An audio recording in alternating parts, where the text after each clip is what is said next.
Bismillahirrahmanirrahim. Assalamualaikum warahmatullahi wabarakatuh. Apa kabar anak-anak sekalian?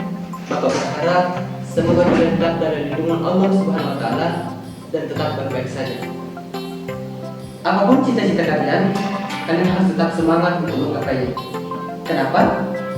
Karena tanpa cita-cita kalian akan berjalan tanpa arah. Dan cita-cita juga bisa menjadi sebagai tujuan pelabuhan kalian dalam belajar. Jadi jangan lupa untuk selalu mengingat cita-cita kalian sebagai inspirasi kalian untuk selalu terus belajar dan belajar. Anak sekalian, adapun materi yang kita akan pelajari kali ini adalah mengenai aksara lontara.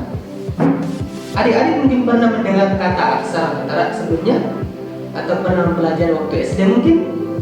Nah, di materi kita kali ini kita akan mengupas tuntas tentang aksara lontara. Anak-anak yang hebat, tujuan pembelajaran kita kali ini adalah yang pertama, kalian mampu menjelaskan apa itu aksara lontara. Kemudian yang kedua, kalian mampu memahami bunyi aksara lontara. Jadi ada bunyi A, I, U, E, O, dan seterusnya. Dan kemudian yang ketiga, yaitu kalian mampu menganalisis bunyi dari aksara lontara tersebut. Baik, untuk lebih jelasnya kalian bisa simak video PowerPoint berikut ini. Baik, anak-anak sekalian yang saya cintai dan saya banggakan, untuk materi selanjutnya kita akan mempelajari tentang aksara lontara. Nah, untuk di slide pertama, aksara lontara Bugis, kita bisa lihat pada gambar di bawah. Nah, gambar tersebut untuk bahan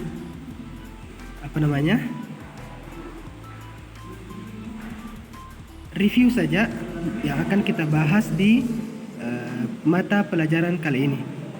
Nah, kita lanjut saja ke slide kedua. Di slide kedua, kita akan sedikit berbicara tentang aksara lontara. Nah, aksara lontara atau bahasa Makassar merupakan salah satu bahasa daerah yang memiliki aksara tersendiri. Nah, bahasa lainnya yang memiliki aksara tersendiri adalah bahasa Mandarin, bahasa Arab, bahasa Jepang, Thailand, dan lainnya. Nah, kemudian aksara bisa juga disebut sebagai skrip.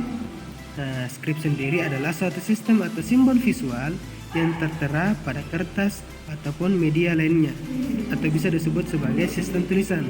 Nah, apa itu simbol visual? Nah, seperti yang saya bacakan kali ini. Nah, itu adalah simbol visual. Jadi simbol visual itu yang dapat kita lihat. Simbol visual itu hurufnya, simbolnya. Nah, seperti itu. Kemudian di slide yang ketiga, kita akan berbicara tentang sejarah aksara lontara. Nah, aksara lontara ditemukan oleh Daeng Pamete pada abad ke-14 silam. Nah, kedua, Daeng Pamete sendiri merupakan seorang putra Goa, kelahiran Lakiu yang hidup pada masa Karaeng Tumapak Resi Kalona. Nah, di poin ketiga, Lakiu itu dikatakan bahwa tempat lahir Daeng Pamete. Beliau adalah salah seorang tokoh kerajaan suku Makassar yang tidak dapat dilupakan karena karya besarnya. Apa karyanya? Yaitu menemukan huruf aksara lontara dan dikenal sebagai pencipta huruf lontara bilang buatan. Nah, di slide selanjutnya kita akan berbicara tentang sejarah aksara lontara bagian kedua. Yang pertama, selain daripada itu yang saya jelaskan di sejarah aksara lontara bagian pertama, alasan dikatakan aksara lontara kenapa? Karena ditulis dengan menggunakan daun lontar pada zaman dahulu. Karena pada zaman dahulu kan belum adanya kertas. Nah, di situ daun lontarlah yang sebagai pengganti kertas, makanya disebut aksara lontara. Nah, di poin kedua, dari sejarah perkembangannya, aksara lontara ditemukan pada abad ke-14 Masehi dan mulai berkembang pada abad ke-17 Masehi hingga abad ke-20 Masehi. Dan sebelum fungsinya mulai tergantikan oleh huruf Latin, Nah, huruf Latin itu yang seperti ini. Secara berangsur-angsur, aksara masih diajarkan di Sulawesi. Nah, seperti yang saya lakukan sekarang, saya masih mengajarkan muatan lokal. Nah, aksara lontara itu sebagai bagian dari muatan lokal. Untuk apa ya? Untuk melestarikan aksara lontara yang merupakan warisan budaya yang ada di daerah kita. Nah, begitupun kepada kalian. Kalian harusnya melestarikan adat-adat istiadat yang ada di daerah kalian. Seperti salah satunya aksara lontara yang sedang kita bahas pada saat ini. Kemudian di slide terakhir, kita akan berbicara mengenai tanda bunyi dan huruf aksara lontara. Nah, sebelum itu kita harus bagi dua dulu, aksara lontara dengan aksara lontara Makassar. Aksara lontara Bugis dengan aksara lontara Makassar. Bedanya di aksara lontara Makassar, nah, pada bagian gambar kita bisa lihat engka, empa, endra, dan enca itu tidak termasuk huruf aksara lontara Makassar. Tetapi ketika aksara lontara Bugis, maka semua itu termasuk. Nah, kita mulai dalam penyebutannya ya, diikuti ka, ga, nga, engka, pa, ba, ma, empa, ta, da, na, endra, ca, ja, nya, enca, ya, ra, la, wa, sa, a, ha. Nah, setelah itu kita akan mempelajari tanda bunyinya. Nah, kita ibaratkan garis hitam itu sebagai huruf aksara lontara dan titik itu adalah tanda bunyi yang akan digunakan. Nah, tanda bunyi ada titik. Nah, ketika titiknya berada di atas, maka dia berbunyi I. Ketika titiknya berada di bawah, maka dia berbunyi U. Sama dengan tanda bunyi yang lainnya, yaitu E, O, dan E.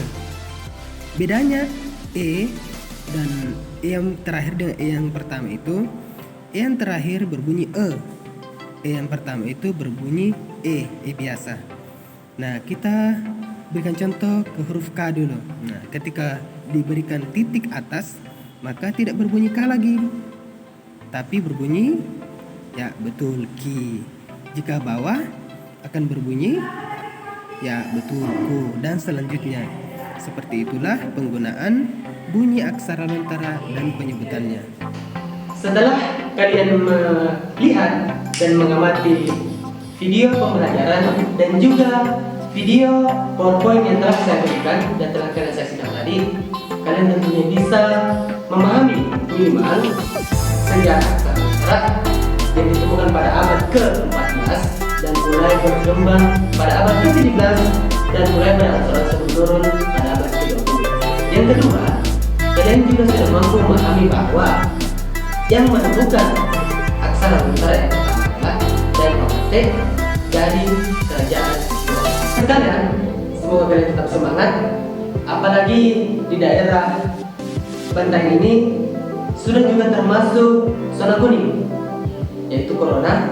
Jadi pesan saya kepada anak-anak sekalian, jangan lupa tetap jaga kesehatan, tetap pakai masker kalau misalnya keluar, tetap semangat, dan jangan lupa terus belajar dan belajar.